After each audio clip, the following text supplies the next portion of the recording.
إنا أنزلناه قرآنا عربيا لعلكم تعقلون. بسم الله الرحمن الرحيم. Assalamualaikum warahmatullahi wabarakatuh. Alhamdulillahirabbil alamin. Wassalatu wassalamu ala asyrafil anbiya'i wal mursalin nabiyina Muhammadin wa ala alihi wa ashabihi wa man tabi'ahum bi ihsanin ila yaumiddin. Alhamdulillah, ikhwani fiddin, azani Allahu ayyakum. Bertemu kembali kita di program Edumalji di pembahasan bersama Qawaidul Lughatil Arabiyyah atau Mulakhas Qawaidul Lughatil Arabiyyah. Yang kali ini kita akan membahas tentang anwa'u khabar inna. Anwa' khabar inna. Telah kita bahas para ikhwah sekalian bahwasanya khabar inna ini adalah termasuk isim-isim yang marfu'. Isim-isim yang marfu'. Selain al-mubtada, kemudian al-khabar, kemudian isim kana, dan sekarang adalah khabar inna itu sendiri. Telah kita ketahui juga bahwasanya inna itu memiliki isim dan khabar. Dia menasabkan isimnya dan memarfu'kan khabarnya. Dan inna juga memiliki huruf-huruf yang sejenis. Ada inna, ada anna, ada lakinna, ada la'alla, ada ka'anna, dan seterusnya.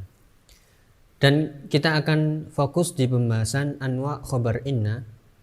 Ini pembahasan lanjutan yang sebenarnya juga pernah kita pelajari.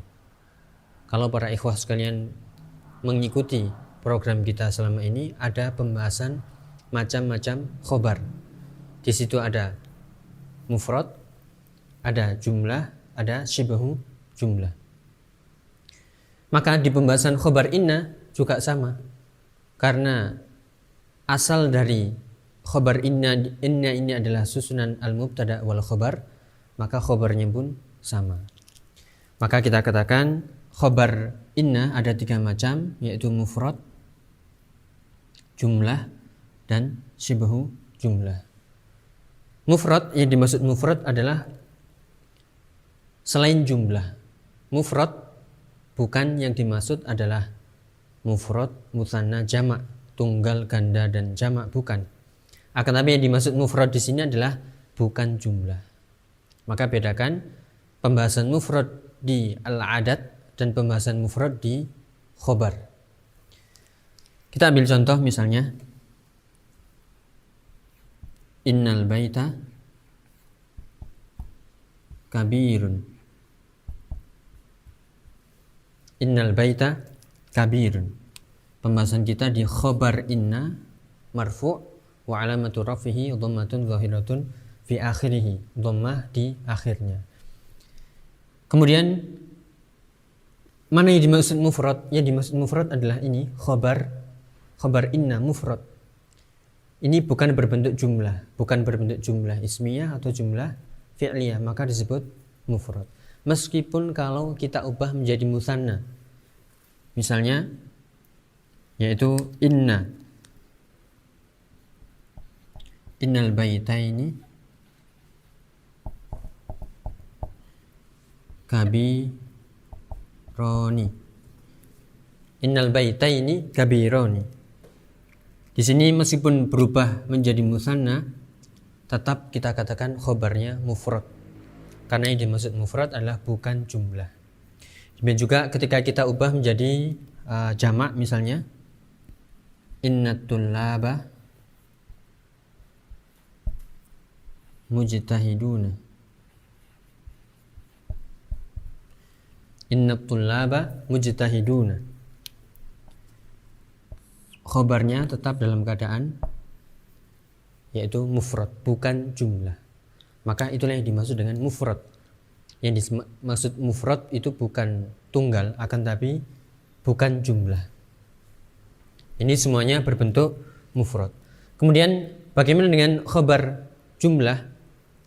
Maka persis seperti ini, yaitu ada isimnya yang di sini inna fungsinya memansubkan isim dan memarfu'kan khobar.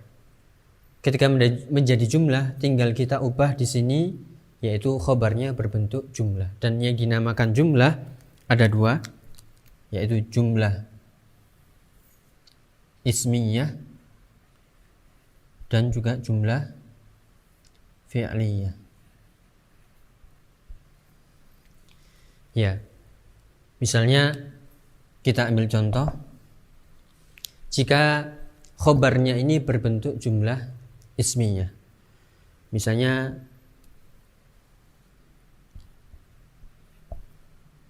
innal ilma naf'uhu kabirun. Innal ilma naf'uhu kabirun. Kita lihat ada inna, di sini ada isimnya inna dalam keadaan mansub. Kemudian mana khobarnya? Khobarnya berbentuk jumlah ismiyah, yaitu innal ilma naf'uhu kabirun. Sesungguhnya ilmu itu manfaatnya besar, yaitu berubah, yang di sini awalnya mufrad maka berubah menjadi jumlah, dan macamnya di sini adalah jumlah ismiyah, karena ini adalah susunan jumlah ismiyah. Ada mubtada lagi, ada khobar lagi.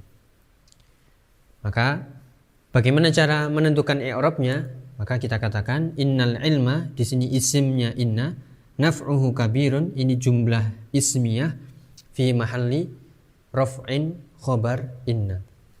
Jadi ini menjadi satu dalam keadaan marfu' sebagai khobar inna, yaitu berbentuk jumlah ismiyah.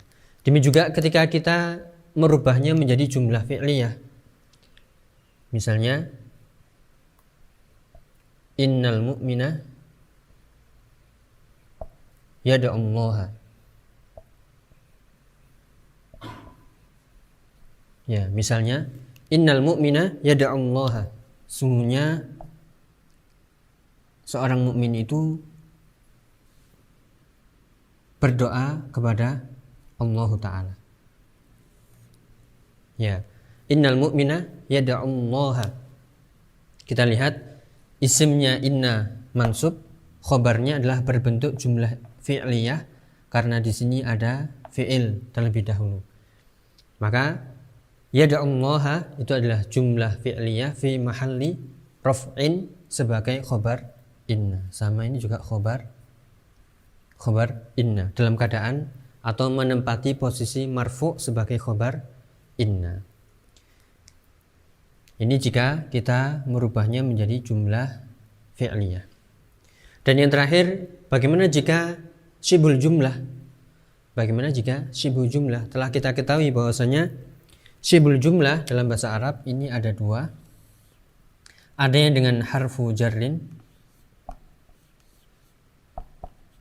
ya, ada yang dengan dzarf.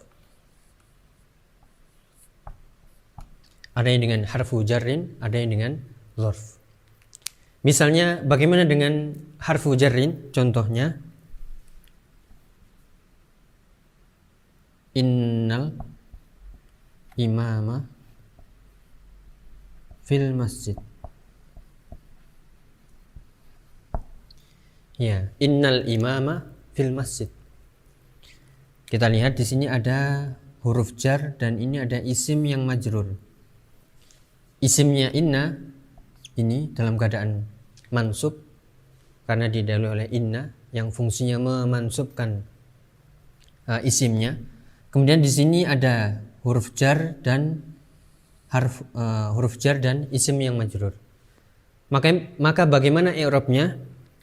Kita ingatkan bahwasanya dalam syibhu jumlah itu pada hakikatnya ada khobar yang tersembunyi. Secara mudah mungkin kita bisa saja mengatakan innal imama fil masjid khobar. Akan tapi dalam pembahasan yang lebih detail telah kita sebutkan di pertemuan-pertemuan sebelumnya bahwasanya di sini ada khobar yang tersembunyi, yaitu takdirnya adalah maujudun atau kainun atau mustaqirrun. Ya, atau mustaqirrun. Maka innal imama fil masjidi ini adalah syibhul jumlah. Khobarnya mana? Khobarnya adalah yaitu maujudun atau kainun atau mustaqirrun. Mana ini?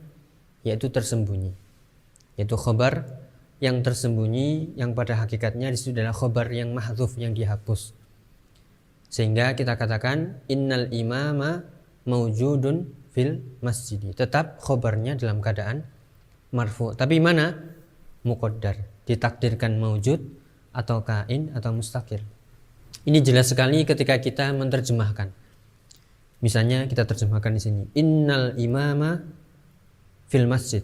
Sungguhnya imam itu di masjid. Kadang kita tambahkan sungguhnya imam itu ada di masjid. Maka kata ada itu dari mana? Ya dari sini. Dari kata kain yang artinya adalah ada. Maujudun juga artinya ada. Mustaqir juga artinya bisa dimaknai makna ada. Ya itu khobar inna jika bertemu dengan syibhul jumlah tetap khobarnya marfu akan tapi mahdzuf atau tersembunyi di situ. Adapun contoh yang dzarf yaitu misalnya innar rohata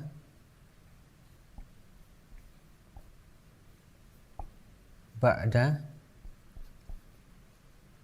ta'abi. Ya, sesungguhnya istirahat itu setelah lelah. Kita lihat manakah dzarfnya? Dzarfnya di sini ba'da.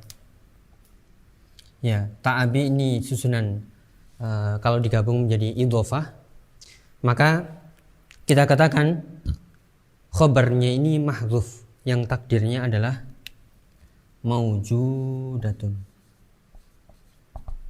Ya, maujudatun atau kainatun atau mustaqirratun.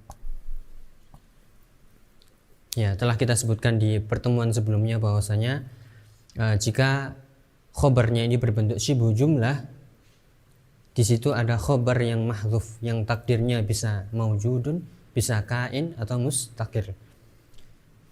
Ini yang contoh ba'da, yaitu dengan dzarf innar rohata ba'da ta'abi. Takdirnya adalah innar rohata maujudatun ba'da ta'abi. Sungguhnya istirahat itu ada setelah lelah. Kalau kita lelah di situ ada istirahat. Ada kainatun atau mustaqirratun.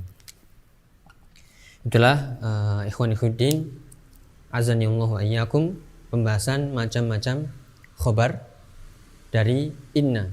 Persis sama dengan pembahasan khobar al-mubtada.